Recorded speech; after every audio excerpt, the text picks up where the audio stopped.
Nous allons poursuivre avec notre dernière table ronde pour parler de la chaîne de valeur. Qui se positionne où sur la chaîne de valeur, devenue un terrain propice pour le déploiement d'outils et de services liés au digital, que ce soit dans le champ des infrastructures intelligentes, des nouvelles technologies ou des plateformes d'analyse de données. Voilà, sur une heure à peu près, on va essayer de mieux comprendre ce qui se passe.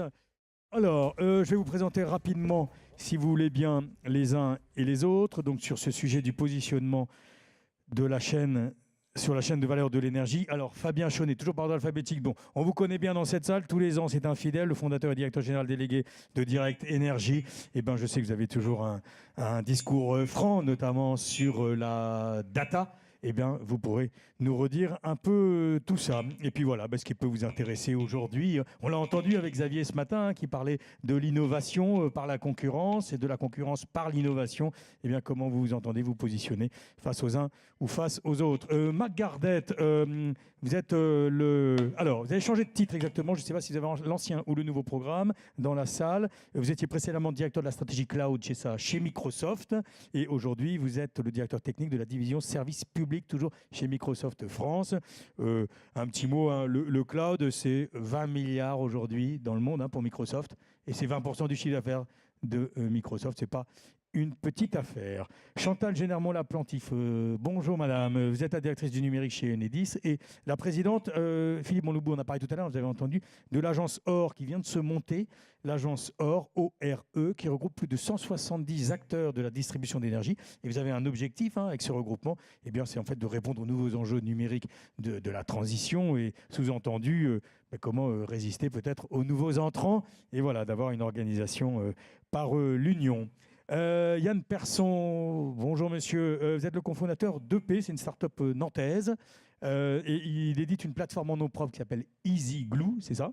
Voilà, ou en marque blanche, et donc c'est une plateforme des services de l'habitat et de l'immobilier pour accompagner les clients au sens large dans la gestion de leur logement. Ça intéresse évidemment beaucoup de monde, y compris donc vous-même. Xavier Piéchazic, que le monde évidemment de l'UFE connaît bien. Bonjour, vous êtes le directeur général adjoint réseau clients et territoires de chez RTE, la colonne vertébrale du système, pour reprendre les propos ce matin avec votre président François Brotte. Et puis Fabien Viau, bonjour monsieur. Merci d'avoir accepté notre invitation. Vous êtes responsable Europe, Moyen-Orient, Afrique, c'est ça, de la stratégie d'implémentation data center et ENR chez Google, chez qui vous travaillez depuis 8 ans. Et c'est évidemment une question très très cruciale, bien évidemment, les data centers. On aimerait bien qu'il y ait des data centers de Google en France, par exemple. Vous nous direz peut-être pourquoi il n'y en a pas et pourquoi ça pourrait se faire. Allez, voilà, le débat étant posé, allons-y. Je vais commencer avec vous, Xavier, si vous voulez bien. Xavier Piéchazic, parce que RTE, je le disais, c'est la colonne vertébrale. Alors, quand je vous ai eu au téléphone, on a parlé de la chaîne de valeur, et vous m'avez dit, mais bon, alors d'accord, la chaîne de valeur, les données des smart grids, etc., qui va capter la valeur? Et vous m'avez dit, le smart grid, c'est évidemment la flexibilité. Et la flexibilité, c'est un marché de la flexibilité sur la data, et ça existe déjà. Est-ce que vous pouvez nous en dire un peu plus? Oui, bonjour à tous. Oui, effectivement, la valeur de la flexibilité issue de la donnée, ça existe déjà sur les marchés en France. Oui. Et ça représente à peu près 850 millions d'euros par an d'échanges si je fais l'addition de tous les systèmes qui ont été mis en place pour piloter le système électrique. Donc ça, si vous voulez, c'est le volume de transfert en euros de tout ce qui a trait aux flexibilités. Alors après, ce qu'on a entendu ce matin, c'était que la data et les services qui s'offrent, ça va permettre de valoriser de l'effacement. Voilà. Alors aujourd'hui, ce marché de l'effacement, il est quand même beaucoup plus petit. Il est de à peu près 3 gigawatts et ça génère 70 millions à 100 millions d'euros d'échanges par an. Oui. Donc, c'est naissant, je pense qu'on en reparlera.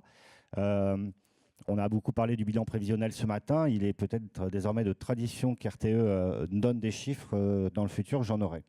C'est très bien. Donc, la valorisation de l'effacement, et on va voir comment les uns et les autres peuvent se positionner sur ce marché et quelle taille il peut prendre à l'avenir. Donc moi, ce que j'ai retenu, la valorisation assez faible aujourd'hui, 70 à 100 millions d'euros par an. Hein. Parfait.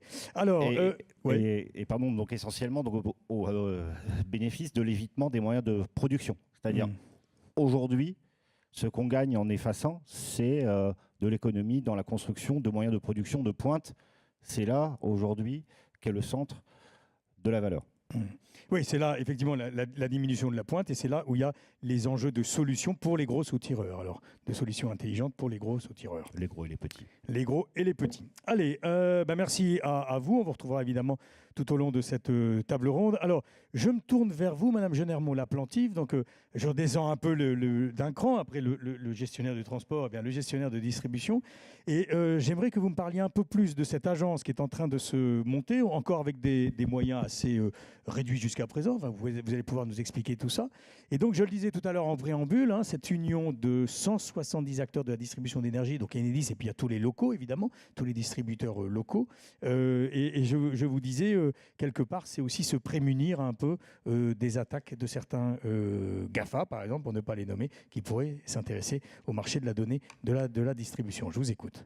Oui, alors effectivement, je suis directrice de l'agence OR et en fait, c'est en réfléchissant à où le distributeur se positionne dans la chaîne de valeur de l'énergie que toute la distribution et de gaz et d'électricité, c'est-à-dire plus de 170 opérateurs, on s'est mobilisé en se disant qu'on avait vraiment un rôle à jouer dans cette chaîne de valeur, puisqu'on se trouve au centre, maintenant de plus en plus, du système électrique. Comme ça a été dit plus tôt ce matin et cet après-midi particulièrement, avec le raccordement des énergies renouvelables, avec les recharges électriques, avec l'autoconsommation, autoproduction, tout ça doit nécessairement se raccorder sur notre réseau. Le réseau de distribution, on est proche du client, on est proche aussi de ces nouveaux moyens de production.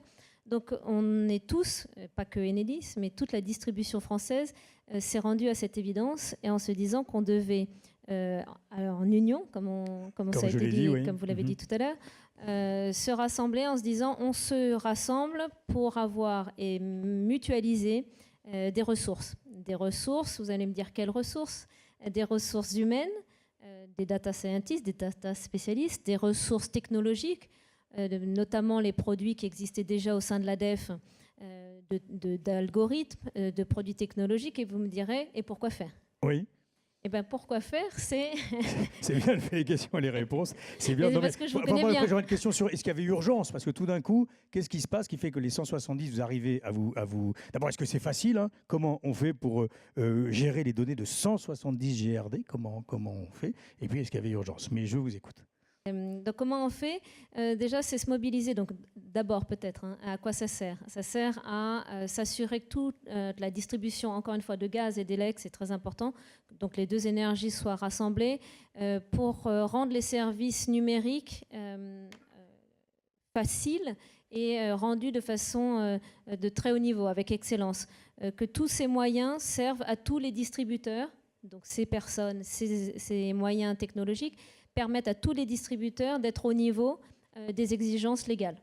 La mise à disposition des données, les bilans électriques, les bilans pour les clients, les collectivités territoriales et d'autres services. Donc ça, c'était l'objectif et vous m'avez posé la question, pourquoi si vite et si bien, puisqu'on a réussi à se mettre d'accord à 170 en moins de 8 mois. Donc c'est déjà montré qu'il y avait une urgence à être au niveau en tant que tiers de confiance et service public, puisqu'on a tous une mission de service public, de se mettre au niveau et d'être tous capables de délivrer nos obligations avec la même excellence. Donc ça, c'était le constat. Et se mettre au niveau, oui, parce qu'on a bien conscience que, ça a été cité tout à l'heure et plus tôt ce matin, l'or noir de demain, la data, l'importance des volumes, ça a été dit il y a un instant sur l'importance des volumes. Toute la distribution française, on a plus de 36 millions de clients. Je crois qu'on est très peu d'industries et en particulier Enedis, on a 36 millions de clients à gérer autant de données. Il y a peut-être la grande distribution qui a autant de données que nous. Donc on parle de volume. Donc l'urgence était d'être attendu par la société, d'être en mesure d'avoir les moyens de délivrer des services de très haut niveau. d'être attendus aussi par les volumes, puisque si c'est l'or noir, il y a d'autres personnes qui attendent aussi de pouvoir mettre... On va en parler tout à l'heure, oui. Voilà, mais légitimement, on ferait certainement pareil à leur place, mais de vouloir se positionner. Je comprends, mais avant de passer la parole à Fabien Chaunet, mais encore une fois, je reviens à ma question. Gérer les données de 170 GRD, ça veut dire des moyens informatiques absolument colossaux. Alors, c'est là où c'est très important de savoir ce que fait cette agence. Cette agence, elle ne gère pas les données des distributeurs. Chaque distributeur reste maître de ses données. Donc elles ne sont pas fondues. Non, elles ne sont pas fondues. Ce n'est pas un data hub. Ce n'est pas un data hub comme il a pu tenter d'exister en Belgique notamment. Ce n'est pas un data hub. C'est une société de moyens où on met des moyens de très haut niveau en commun. Mais l'intérêt, c'est quand même d'avoir cette étape suivante, d'avoir la fusion des données de l'ensemble des distributeurs, non? Non, l'objectif premier, c'est d'être capable d'avoir les moyens de remplir ses obligations légales, ses obligations de publication et de fourniture de services sur ces données. L'ambition de mettre l'intégralité des données dans un hub, ce n'était pas celle des distributeurs aujourd'hui. Alors, merci. Vous reviendrez après, vous me direz un peu, par exemple, si je m'appelle Afflelou ou Gamme Vert et que j'ai des dizaines de magasins sur toute la France, si je viens stocker chez vous, qu'est-ce que vous donnerez comme réponse est-ce que ça me permet d'avoir une facturation globale, une note globale pour l'ensemble de mes magasins et donc me permettre de prendre évidemment des décisions stratégiques et puis d'autres services que vous pourriez proposer aux uns et aux autres. Alors, Fabien Chaunet, je me tourne vers vous. Là, je redescends encore d'un cran, en quelque sorte, avec maintenant donc ne le prenez pas mal, avec les fournisseurs. Bon, on est d'accord qu'il y a un contexte de chaîne de valeur classique, on en a parlé depuis ce matin, avec de nouveaux entrants, la décentralisation, etc., l'autoconsommation à venir, bref, et un système qui doit s'adapter à l'offre et non pas à la demande. Bon, tout ça est en train d'exploser, et puis ce qu'on constate, c'est qu'on va de plus en plus vers l'aval. Et c'est ça, aujourd'hui, le secret de la chaîne de valeur pour se positionner sur la chaîne de valeur, c'est d'être de plus en plus, pour un acteur comme vous, d'aller vers l'aval. Enfin, on est bien quand pour même. Répondre là. à la question du positionnement du groupe Direct Énergie sur la chaîne de valeur, effectivement, je pense qu'il faut d'abord préciser que la chaîne de valeur elle est en train de se transformer profondément. Alors, je ne vais pas reprendre le contexte, vous le savez tous, réchauffement climatique, énergie renouvelable, intermittence, décentralisation, digitalisation, nouvelles technologies de l'information, besoin de flexibilité, et d'où effectivement le besoin de faire en sorte que ce soit la demande qui s'adapte de plus en plus à l'offre qui est intermittente, alors que de tout temps, historiquement, c'était l'inverse. Donc effectivement, le groupe Direct Énergie se positionne sur la question des services à l'aval qui vont transformer le consommateur en consommateur, avec un certain nombre d'innovations sur lesquelles on pourra revenir concrètement, parce que je crois que ce matin, on a beaucoup parlé d'innovation, mais du terme innovation et pas beaucoup des innovations elles-mêmes, ce qui est, à mon avis, un peu dommage. Ça me paraît important de matérialiser de quoi on parle pour comprendre le sujet, mais pas que. Le groupe Direct Énergie, en tant qu'énergéticien du 21e siècle, se positionne sur cette chaîne de valeur partout sur les maillons de la chaîne de valeur au regard des enjeux de la transition énergétique. Donc à l'aval dans les services énergétiques qui transforment le consommateur en consommateur, mais également à l'amont en investissement massivement dans les moyens de production de la transition énergétique. À titre d'exemple, et notamment avec la reprise du groupe Cadran, qui est récente pour Direct Énergie, qui est un des leaders de production renouvelable en France. On va investir dans les 3 ans qui viennent, à la fois dans les cycles communés gaz qui permettent de répondre à l'intermittence des renouvelables, et notamment dans le cycle communé gaz de l'Andivisio, qui permet de sécuriser le président de la Bretagne, plus de 400 millions d'euros, mais également en même temps, plus de 200 millions d'euros par an dans les années qui viennent pour le développement des énergies renouvelables sur le territoire français. Donc on voit qu'au total, le groupe Direct Énergie va non seulement investir dans les services aval, mais également près de 1 milliard d'euros dans le nouveau maillon de la production de la chaîne de valeur de demain. Donc il y a de la place pour de l'investissement en chaîne de valeur en amont. Absolument, il y a des évolutions importantes et transformantes dans la chaîne de valeur à l'amont. Ne serait-ce que l'évolution du mix énergétique dont on parle en permanence, c'est des investissements colossaux auxquels il faut répondre. Pour autant, le challenge pour vous sur la chaîne de valeur en aval, c'est d'être en quelque sorte, puisque vous êtes le fournisseur, le dernier en contact avec le client final et de pouvoir lui proposer toute une palette de services rendus possibles par la digitalisation. Bon, vous n'êtes pas les seuls à avoir ça derrière la tête. Oui, notre stratégie en tant que fournisseur du 21e siècle, c'est évidemment pas de rester revendeur de kilowattheures, c'est pas du tout notre objectif, ça rentre pas dans ce que j'évoquais dans l'évolution de la chaîne de valeur. C'est la raison pour laquelle on développe des innovations. Et pour donner un exemple concret, on vient de développer et d'être agréé par RTE pour cela, développer un système de pilotage du chauffage électrique résidentiel pour participer au réglage primaire. Le réglage primaire, c'est le réglage en temps réel du système électrique, de l'équilibre du système électrique français. Jusqu'à il y a peu de temps, c'était fait uniquement par des producteurs. Jusqu'à il y a quelques années, les consommateurs industriels pouvaient participer. Aujourd'hui, Direct Energie a prouvé qu'il était possible, grâce aux nouvelles technologies de l'information, grâce à la digitalisation, de piloter en quasi temps réel. Donc en moins de 20 secondes, on est capable de répondre à une sollicitation, même pas de RTE, de lecture de la fréquence. Quand la fréquence bouge, en moins de 20 secondes, on est capable de faire évoluer la consommation de chauffage électrique de nos clients de manière à participer au réglage primaire. Nous sommes les seuls aujourd'hui en France à le faire, à être agréés par RTE pour faire ça. Et ça, c'est sur l'ensemble des 2 millions de clients Direct Energie ou non? Ce sont des échantillons. D'abord, ils n'ont pas tous de chauffage C'est combien électrique. aujourd'hui? Non, aujourd'hui, c'est quelques centaines de clients, presque un millier de clients. Notre objectif, c'est d'atteindre effectivement la majorité de nos clients équipés de chauffage électrique. On parle bien de pilotage du chauffage électrique résidentiel. Mais là, on voit... Et ce sera gratuit pour eux?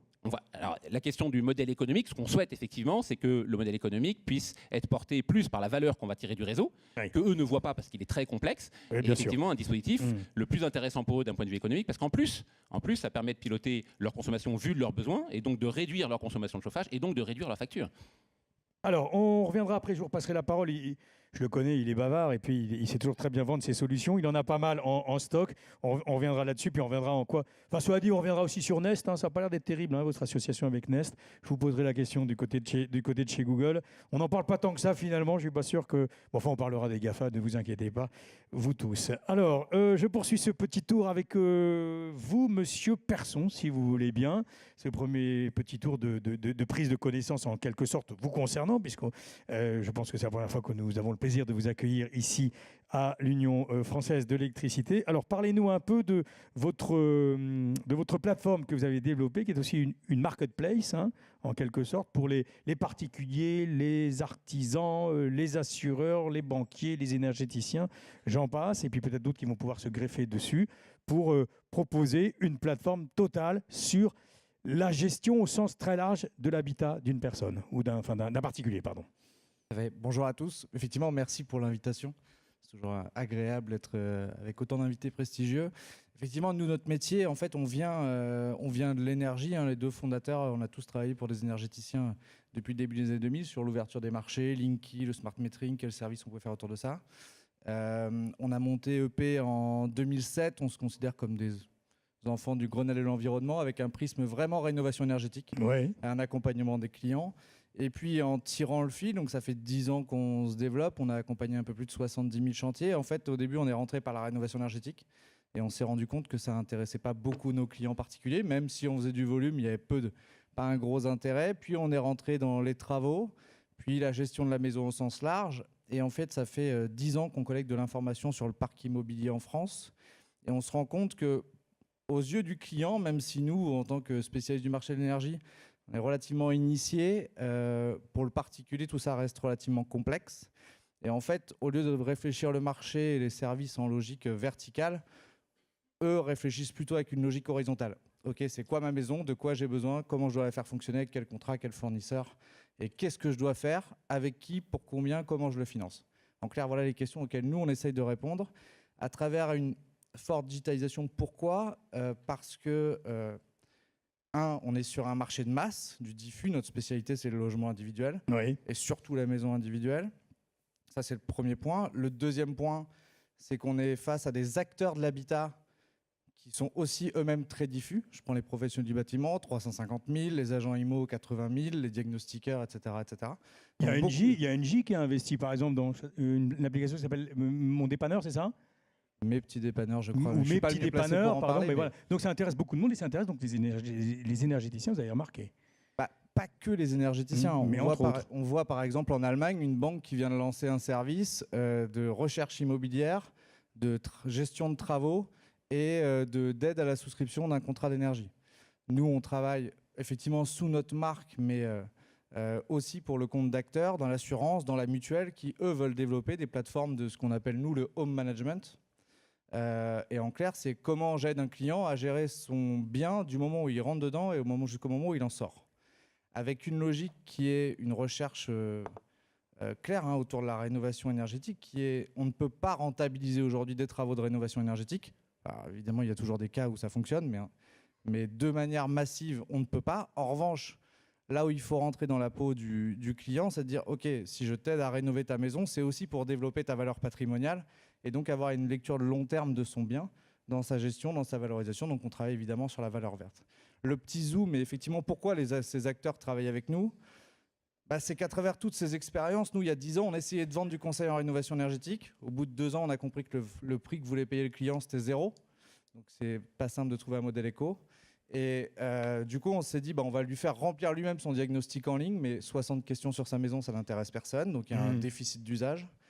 Et donc c'est pour ça que depuis 3 ans, avec le CSTB, avec un certain nombre d'acteurs, l'IGN, un certain nombre d'acteurs importants, en fait, on a cartographié l'ensemble de la France, maison par maison, mur par mur, toiture par toiture.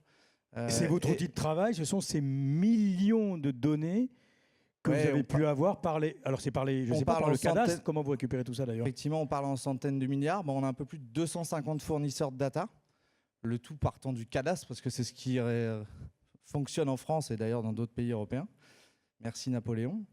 C'est vraiment cette mécanique qui nous a permis en fait de construire maison par maison, d'aller collecter cette information, de modéliser le parc d'habitat en France et notamment de maisons, parce que contrairement à ce qu'on pense, elles ne sont pas toutes différentes. Il y en a qu'à peu près 300 grands modèles, en fonction des régions, des zones de construction, etc. Et ça nous permet non pas d'être précis à 100% dans nos diagnostics énergétiques, mais d'être capable d'approcher très rapidement et d'être capable de conseiller nos clients de manière industrialisée, à coût réduit. Et surtout, le point sur lequel on travaille, sur lequel on s'est rendu compte, c'est que contrairement à ce qu'on disait en 2007, où les gens allaient investir 40 000 € pour rénover leur maison, la réalité, c'est qu'ils rénovent petit bout par petit bout, dans la plupart des cas. Et donc, on a inventé le carnet numérique de logement, qui depuis est passé effectivement dans la loi. Donc maintenant, on est en test et en expérimentation avec l'État là-dessus, qui est de dire, c'est quelle trajectoire je donne à ce bien et comment je vais capitaliser sur cette information pour accompagner à la fois la personne qui vit à un instant T, mais comment je vais transmettre et préparer les futurs chantiers de rénovation pour les personnes qui vont y succéder. Et nous, on est vraiment dans cette logique d'accompagner en fait le parc immobilier français à évoluer, à se rénover et à s'améliorer. Alors, je vais passer la parole pour ce premier tour de table, je le disais, à Fabien Viau dans quelques instants. Mais alors, c'est vrai que vous êtes plus sur les problématiques d'ENR, d'alimentation des data centers en tant que tel, mais on va revenir plus largement quand même sur la stratégie de Google. Est-ce qu'il pourrait y en avoir une sur l'énergie ? Les GAFA font fantasmer beaucoup de choses. Et puis, comme disait ce matin l'un des intervenants, je crois que c'était Jean-Bernard Lévy, le PDG d'EDF, il disait, moi je les attends toujours. Mais alors, avant de vous passer la parole, si vous voulez bien, je voudrais me tourner vers Marc Gardette, donc chez Microsoft. Aujourd'hui, est-ce que vous pouvez nous donner quelques exemples des évolutions des plateformes dans l'énergie, comment ça marche, sur quoi ça repose et quelles sont les interactions que cela suscite et que cela permet? Je ne sais pas si j'ai été suffisamment clair, mais après vous avoir écouté, je me suis dit que c'était sous cet angle-là qu'il fallait vous rattacher à cette question du positionnement sur la chaîne de valeur. Vous employez le mot plateforme, j'ai essayé de commencer par resituer peut-être la question qui est posée dans le titre de cette table ronde, c'est où peut se situer Microsoft dans cette chaîne de valeur d'énergie. Donc on n'est pas évidemment en concurrence avec vos métiers, on se positionne plus comme un partenaire de la transformation digitale en amenant justement des plateformes, des solutions via notamment notre écosystème, justement pour vous permettre de vous transformer et de créer plus de valeur sur les chaînes de valeur d'énergie. Et via le cloud, qui est évidemment un énorme outil le cloud sera un moyen, de propagation. Mais je vais peut-être prendre un ou deux exemples concrets et repartir d'un thème qui a été l'introduction de cet après-midi par Cédric Villani, qui est l'intelligence artificielle. Je pense que la manière dont la question lui a été posée est soit un faux procès fait aux GAFA, alors je me solidarise, donc je dis aux GAFAM, voire aux BATIX, puisqu'on les a aussi mentionnés, le dragon chinois. L'intelligence artificielle, c'est pas une espèce de monstre autonome qui serait logé aux États-Unis ou en Asie. C'est juste, comme l'a rappelé Cédric Villani, un ensemble de technologies qui permettent de rendre vos applications, vos processus, vos objets, vos grilles, vos villes plus intelligentes, plus smart, comme on dit quelque part. Donc nous, on fournit, l'ambition est de fournir de la plateforme, des technologies permettant de stocker les données, de les transformer, de les visualiser, d'entraîner des modèles, de les déployer et de rendre des applications plus intelligentes. Donc c'est quelque part... Et d'interagir avec Voilà, elles. si on reparle de la rue vers l'or et de l'or noir, c'est vous qui avez mentionné tout à l'heure, nous on fournit les pelles et les seaux, quelque part. On ne va pas aller chercher de l'or et vendre de l'or à votre place. Et je vais prendre un exemple. Alors, bien sûr, je pourrais citer des grands partenariats, mais ils ont été suffisamment médiatisés avec Schneider Electric sur les objets connectés ou Legrand ou autres. Je vais prendre des exemples issus de start-up, montrer comment créer de la valeur localement, à la fois au niveau de ces start-up, mais surtout dans les applications qu'elles vont pouvoir vous proposer. On a organisé début septembre, c'était notre grande conférence de l'innovation, qui s'appelait MS Experience, et on a organisé lors de ces 2 jours ce qu'on appelait l'IA Academy. Et la volonté était de montrer que l'IA, ce n'est pas un fantasme, c'est quelque chose de très concret. Et on a mis en scène 38 acteurs de l'écosystème. Alors, on avait scénarisé la maison, le bureau et l'usine, quelque part l'entreprise. Et parmi les scénarios qui ont été montrés, il y a une start-up qui fait partie des 7 start-up qui sont incubées par Microsoft, enfin supportées, aidées, sponsorisées par Microsoft dans le cadre de Station F, qui s'appelle DC Brain. Et je sais que certains d'entre vous dans cette salle doivent utiliser leur solution, puis qui ont utilisé justement les plateformes Microsoft, donc en l'occurrence la plateforme cloud, et par contre ils ont emmené leur propre propriété intellectuelle, leur propre savoir-faire en algorithmie, avec du machine learning, des réseaux neuro profonds, pour optimiser la gestion des réseaux de fluides. Donc ça permet justement de mieux visualiser, de mieux optimiser l'usage du réseau, d'anticiper les problématiques et les adresser avant que la panne ait des conséquences catastrophiques. C'est une forme de maintenance prédictive en quelque sorte, c'est ça ? Voire de faire des simulations. Qu'est-ce qui se passe si je rajoute un nouveau point de production ? Et ça, finalement, cette start-up crée la valeur pour elle-même et crée la valeur surtout pour les usages qu'elle vous permet de déployer. Et un deuxième exemple, c'est une autre...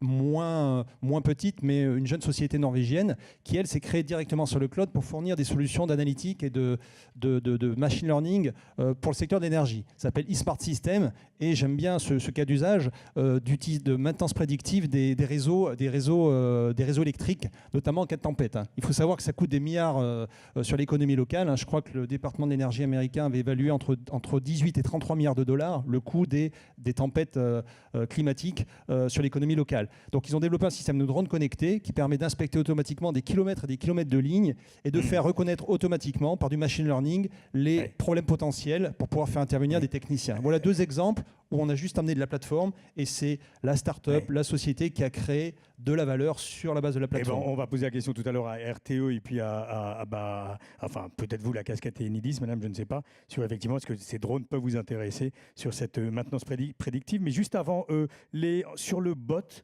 est-ce qu'il y a des choses aujourd'hui sur lesquelles vous travaillez pour les énergéticiens ? Est-ce qu'il y a une valeur là-dessus sur les bots et sur la réalité virtuelle ? Est-ce que vous voulez nous donner un exemple ou 2 sur ce sujet ? Oui, il y a plusieurs. Alors d'ailleurs, je vais commencer par la réalité virtuelle. Pourquoi ? Parce qu'à l'heure où on parle, ça commence à 16h, il y a une première mondiale. Là, encore une fois, un exemple de technologie qui finalement sublime le génie, le savoir-faire français. Il y a une première mondiale, il y a un chirurgien à l'hôpital d'Avicenne qui est en train d'opérer en coopération avec 3 chirurgiens dans le monde entier, avec les lunettes HoloLens qui sont notre casque de réalité virtuelle. Et donc, il projette sur le champ du patient, c'est une opération de l'épaule, des images de scanner. Et en même temps, dans son champ de vision, en levant les yeux, il peut avoir des instructions supplémentaires, une sorte, alors j'aime pas le dire, mais ça va vous faire sourire, une sorte de tuto finalement, de l'aide, presque de l'aide en ligne. En levant le champ de vision, c'est de l'aide en ligne. Et lorsqu'il baisse le champ de vision sur le champ du patient, il voit le vrai patient. Simplement, on a imprimé des images de scanner et des chirurgiens à distance participent. Et donc cette opération... C'est bien, mais on n'est pas sur l'énergie là. Non, mais je prends cet exemple-là pour vous montrer qu'on peut faire des choses collaboratives dans le monde de la réalité mixte. Et je sais qu'il y a des prototypes. Alors, on est plus à des prototypes sur des maintenances. Par exemple, il y a une vidéo qui est disponible sur YouTube qui a été développée par Schneider Electric qui permet finalement d'entraîner des techniciens à des réparations un peu complexes sur des équipements, finalement en insérant dans le champ de vision du technicien, via ce casque de réalité virtuelle, des instructions sur tourner la clé dans le sens. Donc c'est à distance, c'est à distance, c'est ça qu'il faut avoir en tête. Il peut être assisté à distance, mais le technicien est bien devant son équipement physique. Par contre, on insère dans son champ de vision des hologrammes qui lui permettent de l'indiquer les opérations effectuées pour la maintenance. Bon, vous reviendrez, je vous promets, mais il est tellement passionnant au téléphone. Vous étiez extraordinaire, j'arrivais pas, c'était extraordinaire. Vous aviez des dizaines d'exemples, revenir sur les bots, sur la IoT, sur le blockchain. On aura l'occasion, si on a le temps, d'y d'y revenir. Allez, avec vous, donc, Monsieur Viau, pour ce dernier premier tour de table. Alors, vous êtes beaucoup sur la question de l'approvisionnement des centres de données. Hein, on est d'accord. On verra en quoi ça se positionne sur la chaîne de valeur. L'idée, c'est d'être le plus possible pour vos data centers qui consomment énormément. Est-ce que vous voulez nous donner un chiffre ? Oui, déjà, bonjour. Je risque de décevoir un petit peu parce que je représente Google, bien entendu. En revanche, je représente Google consommateur. Ouais. Je représente les data centers. Je suis aussi en charge des investissements en énergie renouvelable. Donc, je peux discuter énergie. Mais malheureusement, je ne représente pas GCP ou le cloud chez nous, même si je me fais totalement écho de ce que dit Marc. Donc, je viens ici pour partager ma vision de consommateur responsable. Puisqu'on essaie de faire bien les choses. Et après, je peux donner 2-3 exemples. Mais vous avez un peu de ce que l'on d'idée fait. sur le sujet du positionnement de Google sur la chaîne de valeur de l'énergie. Je ne peux pas parler en tant qu'Alphabet, qui est D'accord. aujourd'hui le niveau du dessus. Donc j'aurais du mal à vous parler de Nest ou de Slide Labs ou de Slidewalk Labs. Je connais à peine comment ça se prononce. Je peux me faire écho de ce qu'il y a de public, des informations publiques. Après, je peux vous donner mon sentiment personnel. Mais en tout cas, je suis ici en tant que représentant humblement c'est bien noté. de C'est la bien consommation. Après, C'est bien donc, au noté. niveau de la consommation, ce que vous me disiez, c'est vrai qu'on représente quelque chose de conséquent. On a publié notre rapport 2016 sur la consommation, cette fois-ci d'Alphabet, et les data centers sont la première source de consommation. Donc c'est 6 TWh en 2016. Donc 6 TWh, ça doit parler à la plupart d'entre vous, mais en gros, j'ai des collègues d'EDF, l'autre fois avec qui je discutais, qui me disaient c'est grosso modo la consommation des SNCF en France. Donc ça vous donne un petit peu une perspective. Donc c'est conséquent. Donc c'est vrai que quand on consomme autant et quand on est responsable d'à peu près 30% du trafic Internet mondial, on se doit de faire correctement les choses, surtout que nos fondateurs ont une grosse envie de faire les choses correctement, aider la transition écologique, etc.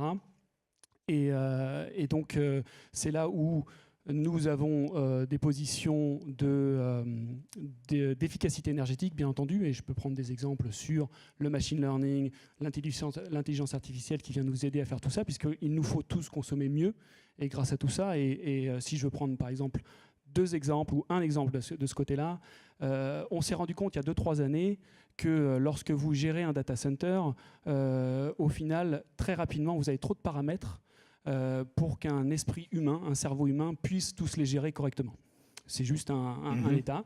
Et donc, grâce à la technologie DeepMind, aujourd'hui, qui est une filiale d'Alphabet, et donc à la composante de l'intelligence artificielle qui est l'apprentissage profond, ça nous permet de gérer beaucoup plus de paramètres. Aujourd'hui, on est monté à 200 paramètres, histoire d'optimiser l'efficacité énergétique d'un data center. Ceci n'est qu'un exemple, mais grâce à ça, nos data centers qui étaient déjà très très efficaces, on a réussi à augmenter de 40% l'efficacité du refroidissement de certains data centers. Donc même nous qui essayons d'être vraiment à la pointe, on se rend compte que ces outils-là peuvent nous aider. Donc pour ça, c'est très intéressant. Si je peux prendre un autre exemple, plus sur ma casquette énergie renouvelable, et qui va peut-être parler à RTE et à vous autres, nous avons donc certaines positions sur des fermes éoliennes. Et la spécificité, bien entendu, des fermes éoliennes, c'est que ça produit de l'électricité de temps en temps, mais pas toujours. Et c'est toute la difficulté du réseau. Aujourd'hui, nous sommes en train de faire certaines études, là encore, avec DeepMind, et on essaye d'améliorer la prédiction de la production de l'énergie de ces éoliennes. Donc ça revient à prédire la météo. Bien entendu, ça revient à prédire la météo au quart d'heure près à J+1. C'est pas simple, mais aujourd'hui, les premiers résultats sont superbes, extrêmement prometteur. C'est gigantesque parce qu'on se rend compte que prévoir la météo au quart d'heure près au jour prochain, c'est aujourd'hui toujours pas accessible, c'est très compliqué. Donc c'est là où la technologie vient nous aider dans le réseau. Ça veut dire, l'idée, c'est d'avoir 100% d'ENR en balance, au global, quoi. C'est ça? Et puis l'idée, demain, c'est d'avoir sur du 24/24 et du 7 jours sur 7 en ENR, en permanence. On bouge un petit peu de sujet, mais oui, nous, notre but à nous, et là encore, je représente la consommation, donc je ne réponds pas forcément à votre question, quoique, puisque je pense qu'on est tous ici intéressés à essayer d'améliorer les choses et d'avancer vers cette transition énergétique, écologique. nous avons pris des positions au niveau des énergies renouvelables. Oui. Aujourd'hui, à la fin de l'année 2017, avec tous nos contrats long terme, une vingtaine de ce qu'on appelle des PPA en anglais, nous allons pouvoir être 100% énergie renouvelable, c'est-à-dire qu'à la fin de l'année 2017, toute la production d'énergie renouvelable ajoutée au réseau sera équivalente à la consommation de tous nos sites en 2017. Mais pour nous, c'est qu'une étape, puisque bien entendu, ceci n'est pas 24/7, puisque les fermes éoliennes et photovoltaïques ne produisent pas tout le temps. Et c'est juste des sommes nulles à la fin de l'année. Mais c'est ce que je disais en balance. Mais est-ce que vous avez l'impression que vous pourrez arriver à du 24/24 et à du 7/7 demain? Excusez-moi, je parle peut-être trop, mais Non, j'y non. viens. Non, mais L'objectif prochain pour nous, c'est d'atteindre 24 heures sur 24 et réussir à consommer de l'énergie non carbonée. On s'est fixé ça comme objectif l'année dernière. Le fait est que je vais être très honnête avec vous, on ne sait pas quand on réussira à remplir cet objectif et on ne sait pas encore comment. Le fait est qu'on a envie de grandes ambitions, on pense que les acteurs comme nous doivent se donner ces gros défis. Je pense que la technologie, à tous les points de la chaîne, sont là pour nous aider. Il n'y a pas une solution technologique qui va y répondre, c'est de multiples solutions à tous les points de la chaîne. Alors, merci à vous. Xavier, je me tourne à nouveau vers vous. Xavier Piéchazic. Alors, sur la valorisation de l'effacement, on avait dit 70 millions à 100 millions. Comment voyez l'avenir sur ce sujet demain, en quelque sorte, sur le marché de l'effacement? Qui peut se positionner dessus? Voilà, quelle est un peu votre grille de lecture? Bon, déjà, je voulais dire que Fabien Chaunet a deux fois raison. La première, c'est de répondre aux appels d'offres d'RTE pour piloter le système électrique. La deuxième, c'est qu'on est tellement mal assis sur ces tabourets qu'on peut l'enlever, oui. Que je vais me lever. Voilà. Je vais reprendre l'idée de la mine d'or, des pelles et des seaux. On pense qu'il y a une mine d'or. Les acteurs du digital nous fournissent des pelles et des seaux. Le sujet maintenant, c'est de savoir où on creuse et s'il faudra creuser profond et combien d'or va se faire. Voilà. Alors, il y a donc RTE ramasse déjà les pépites qui sont à la surface. Pour ça, donc je vous l'ai dit, on fait fonctionner les marchés nationaux. Après, il y a des capacités de flexibilité et surtout d'effacement qui sont atteignables assez facilement. C'est chez les gros consommateurs industriels. Ils bénéficient déjà de beaucoup de dispositifs, mais c'est pour ça qu'on les équipe de compteurs connectés sous IP et qu'on pense qu'on aura équipé 80% des industriels qui sont raccordés au réseau de transport à la fin de l'année 2018. Ça, c'est pour ramasser les pépites qui sont à la surface ou juste en dessous du niveau du sol, parce qu'on sait que là, il y a de la valeur à aller chercher, et c'est une valeur assez immédiate, parce que d'une certaine manière, les capacités d'effacement sont déjà tout agrégées. Voilà. Alors après, si vous le voulez, on peut parler des chiffres à plus long terme. Ce qu'on s'est posé comme question, c'est de savoir quel était l'ordre de grandeur du marché de flexibilité dont le système électrique français avait besoin. Quand je parle du système électrique français, ce n'est pas que le transport, c'est de la production jusqu'à la consommation. À échéance 2025-2030, nos études montrent que ce besoin est de l'ordre de 10 gigawatts. Aujourd'hui, j'ai dit qu'il y en avait 3 gigawatts. Donc, vous voyez que c'est une augmentation, c'est un triplement. C'est important, ce n'est pas non plus gigantesque.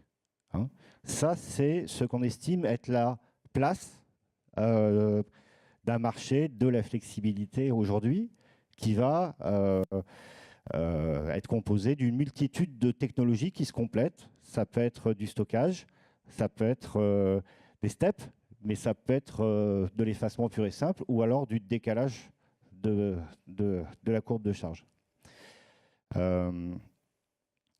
Donc je vous ai dit que 10 gigawatts, c'était peut-être à peu près la taille du filon qu'on estimait à échéance. Et si on le valorise ? Alors donc le sujet, c'est qu'on sait qu'il y a un filon, qu'on sait qu'il est correctement gros, et le sujet, c'est combien ça vaut. Alors, c'est des études qu'on est en train de faire. On a fait une première publication en juillet dernier sur le sujet, sur la valorisation économique des réseaux qui sont intelligents.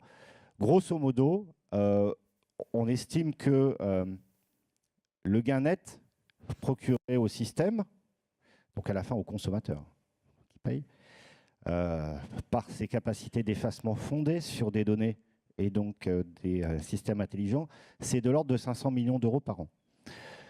500 millions d'euros par an, c'est à peu près 1% du coût du système électrique annuel. Voilà. L'idée, c'est de dire que, en fait, ça permet d'aller chercher 1 milliard de valeur par an, mais les smart grids, c'est de l'investissement. Et l'énergie, c'est fortement intensif en CAPEX. Et donc, ça permet d'aller chercher 1 milliard d'euros d'effacement demain, mais il faut quand même amortir 500 millions d'euros d'investissement. Donc, le solde net... Et c'est suffisant pour se positionner les uns les autres là-dessus? C'est sûr que c'est une valeur. Le sujet pour des opérateurs comme RTE, c'est de pouvoir faire en sorte que ce marché de l'effacement, il existe. Donc pour ça, on met en place de l'open data, des portails services, des API pour les clients, parce que bien évidemment, nous, ce à quoi donc, on est attaché, c'est qu'il y ait des acteurs qui viennent finalement s'emparer de cette valeur, parce qu'à la fin, elle sera bénéfique pour le système électrique. Merci à vous. Je me tourne vers Chantal Jenermont-Laplantif. Alors, je prenais l'exemple d'Afflelou tout à l'heure. Afflelou qui a 300 magasins dans toute la France et qui aimerait bien savoir un peu combien tout ceci lui coûte, pouvoir agréger tout ça. Qu'est-ce que vous allez pouvoir lui proposer? Est-ce qu'il va payer quelque chose? Comment ça va marcher? Typiquement, Afflelou, je pense qu'il ignore qu'il y a 170 distributeurs. Oui, mais il sait qu'il a 300 magasins. Mais il sait qu'il a 300 magasins. Il ne sait pas forcément sur quel distributeur chacun est réparti. Exactement. Et donc, c'est là où notre agence de la distribution, encore une fois, un gaz et élec, et particulièrement la richesse d'avoir ces deux sources d'énergie, c'est qu'Afflelou peut demander à cette agence la consommation sur tout le territoire, donc ce n'est pas uniquement Enedis ou GRDF ou les gros identifiés, mais l'intégralité de la distribution, et demander la consommation de l'intégralité de ces 300 boutiques, indépendamment d'avoir à, d'une part, aller chercher sur chaque boutique quel est le distributeur, de faire la demande au distributeur, de revenir, de faire gaz et élec. L'agence lui permet d'avoir la vision globale. Il va payer ou pas? Il ne paye pas. On est en service public et ces activités, ces services-là pour Afflelou ou pour un bailleur, des bailleurs sociaux qui voudraient avoir la connaissance fine de la consommation des buildings, enfin des bâtiments, pardon.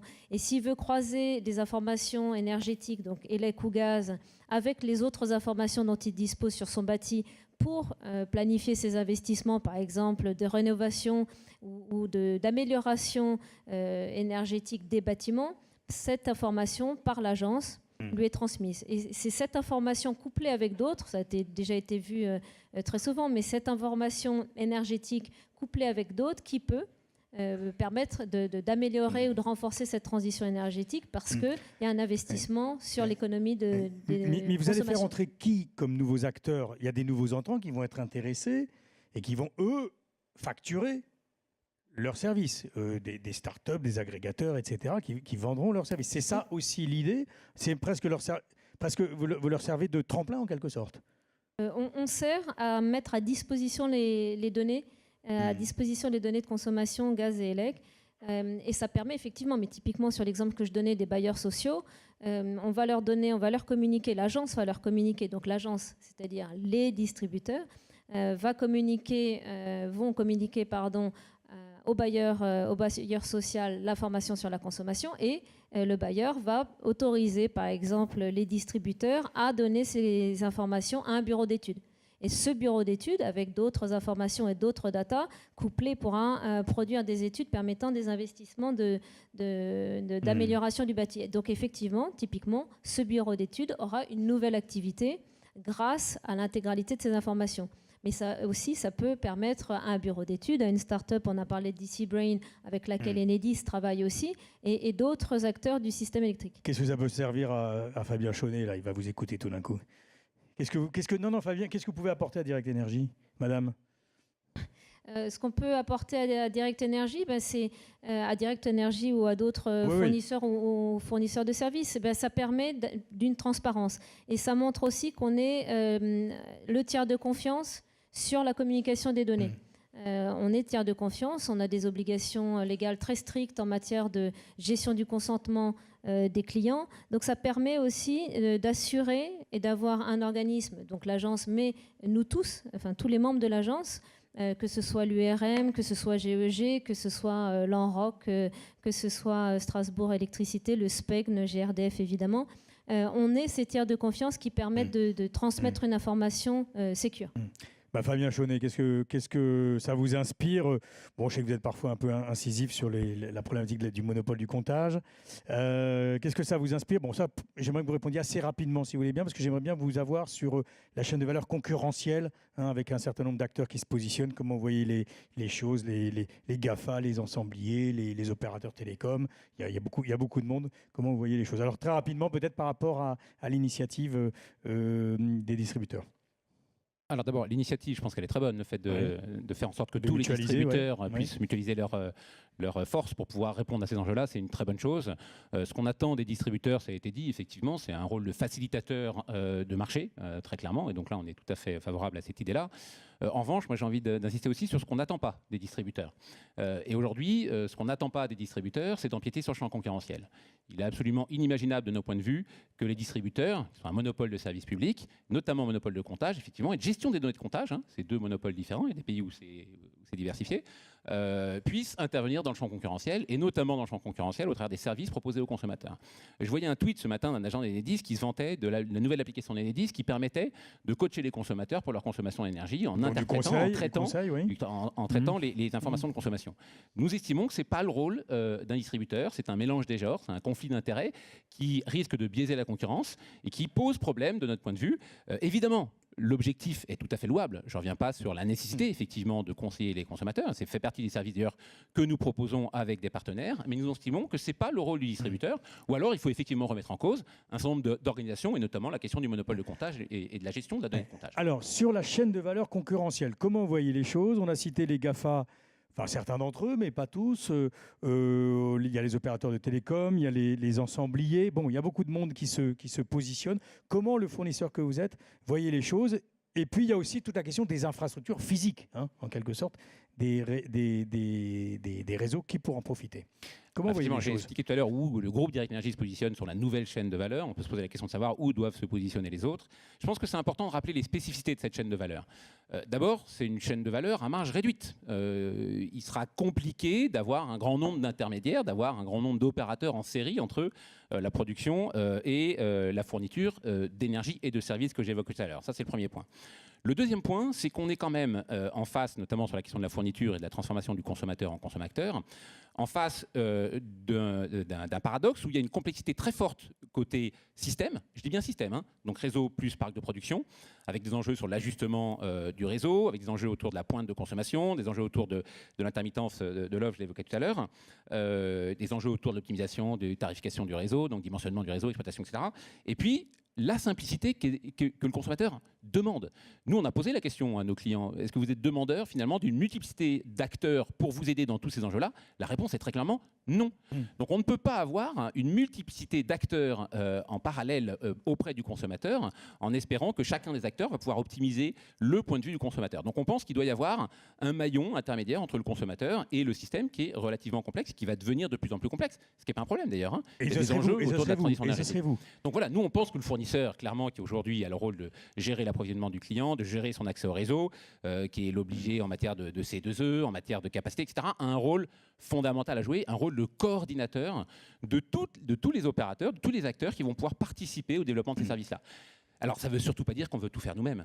Il est hors de question qu'on puisse faire le métier de tous les gens qui sont autour de la table. D'ailleurs, j'avais listé la totalité des partenaires avec qui on travaille. Mais on travaille avec énormément de partenaires dans le domaine des télécoms, de l'Internet, de l'informatique, évidemment, des fabricants d'électronique, dans le monde entier, avec des universitaires, avec le CSTB également. Je ne vais pas les citer tous.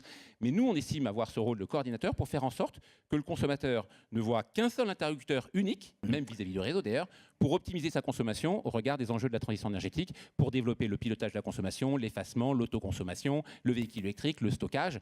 On ne peut pas faire ça du point de vue du consommateur avec des acteurs différents. Sinon, ça sera compliqué pour lui et en plus, on n'est pas sûr d'avoir un optimum global pour lui. Vous, je pose la question à M. Gardette et vous aussi peut-être à M. Vio, mais si vous pouvez nous répondre. Donc chez Microsoft, vous me disiez, nous, on n'a pas vocation en quelque sorte à se mettre à la place donc, du fournisseur en l'occurrence et d'être ce fameux interlocuteur en efficacité, en domotique, etc. Tous ces services dont il sera friand demain. Donc, prononcer le mot écosystème, c'est bien l'écosystème, nos partenaires, nos clients qui offrent ces solutions-là. Nous, encore une fois, on offre des plateformes de données, d'objets connectés, pour faire des solutions d'innovation technologique et blockchain. C'est nos partenaires, nos ISV, nos éditeurs de logiciels qui construisent cette valeur.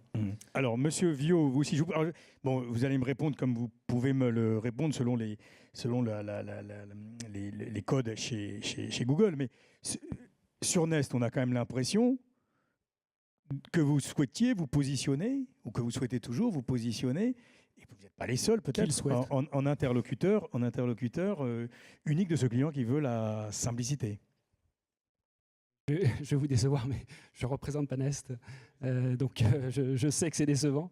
Mais c'est quelque chose que vous entendez. C'est une remarque qui vous est souvent adressée. Non, à Google, ce que je vois, c'est qu'au niveau Alphabet, il y a différentes initiatives, différentes lignes de produits. On a Nest, qui a certains produits existants et qui en développe forcément. Et c'est autour de la gestion de l'énergie, bien entendu, on en voit en tout cas. On a aussi des initiatives, ce qu'on disait tout à l'heure sur Sidewalk Lab, qui sont des smart cities, et donc il y a une velléité de comprendre la ville et certainement pour la faire évoluer, la réinventer ou voir d'un point de vue holistique ce qui se fait.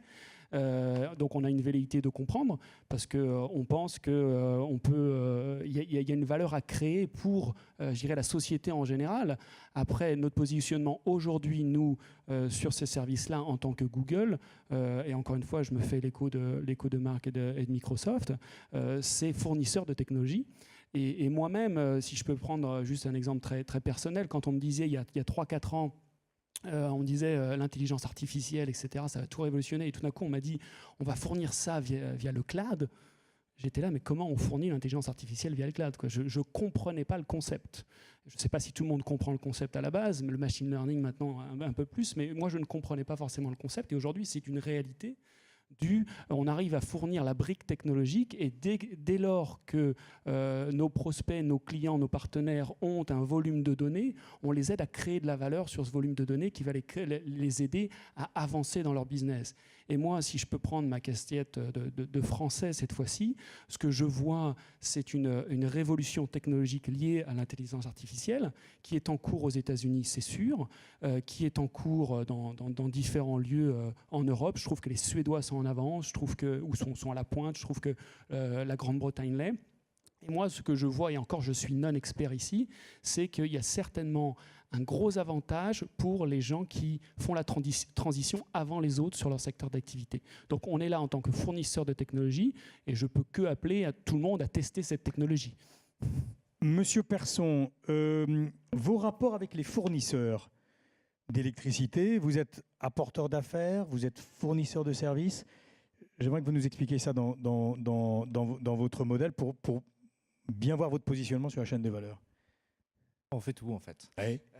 Non, ça fait 10 ans, nos relations, elles ont bougé. Au début, on était vu comme n'existant pas. Après, on était vu comme potentiel concurrent. Oui. Et aujourd'hui, on travaille avec un certain nombre d'énergéticiens en France sur plusieurs sujets. Des sujets qui peuvent être le côté effectivement basique, apporteur d'affaires, où on aide nos clients effectivement à choisir un fournisseur. Ça, c'est, je dirais, la version 1. La version 2, c'est on travaille pour certains effectivement à développer leurs propres services complémentaires, comme le disait Fabien Chenier, en disant effectivement, je suis énergéticien, mais je n'ai pas envie de développer tous les services. En revanche, 1, 2, 3 de vos briques m'intéressent et donc je veux pouvoir les utiliser, voir votre réseau d'artisans. Ça, c'est effectivement. Donc là, on vient amener un service technologique, voire un réseau de professionnels capables d'intervenir partout en France. Et le 3e niveau, c'est sur la data. Pourquoi ? Parce qu'on sait que dans le monde de l'énergie, une des grandes parties notamment de souscription se font au moment de la mobilité dans le logement. Et tout à l'heure, on a parlé de la donnée froide, c'est-à-dire qu'effectivement, on a cartographié le territoire français, mais on travaille aussi sur la donnée chaude, c'est-à-dire détecter quand vont se faire des déménagements un peu partout en France ou des projets d'extension ou des projets etc., qui peuvent venir remettre en cause l'énergie à l'intérieur du bien. Ouais. Vous avez déjà des volumes d'affaires. On a Oui, déjà des non, mais volumes enfin, d'affaires. Je ne sais pas, est-ce que vous pouvez nous donner un chiffre qui soit emblématique? Si je vous dis, donnez-moi un chiffre sur votre positionnement sur la chaîne de valeur de l'énergie, un chiffre une valeur en chiffre d'affaires, en nombre de transactions, sur ce positionnement de la chaîne de valeur de l'énergie pour vous. Écoutez, on ne communique pas sur ce chiffre parce qu'on a un certain nombre d'investisseurs, mais on faisait, il y a 2 ans, on faisait 10 millions d'euros de chiffre d'affaires. Le mois dernier, on a qualifié un peu plus de 15 millions d'euros de chantier de rénovation. Voilà. Donc c'est 100 000 clients accompagnés, à peu près 3 000 artisans connectés à notre système d'information. Donc ça, voilà, ça c'est on se considère en fait après 10 ans et après 3 pivots encore comme une start-up, mais effectivement notre enjeu à nous, et je reviens sur l'histoire de la chaîne de valeur, effectivement qui doit prendre le rôle d'énergéticien, pas d'énergéticien. Nous, ce qu'on voit, c'est de plus en plus d'acteurs qui veulent offrir une offre horizontale à leurs clients sur la gestion de l'habitat. Pour l'instant, j'en ai vu aucun qui m'a dit je veux devenir énergéticien, et je pense qu'il a raison de ne pas essayer de le faire. Oui. C'est assez évident. Et donc le sujet, il va plus être là. Tout le monde a cette vision de dire c'est mon client, je veux lui amener un service global. Et effectivement, on risque de se retrouver dans 5 ans avec des assureurs, parce que la masse assurantielle diminue, qui vont vouloir créer des services complémentaires pour générer des revenus complémentaires en logique d'ARPA, average revenue per account. Oui. Même chose chez les banquiers, parce que vous discutez avec des banquiers.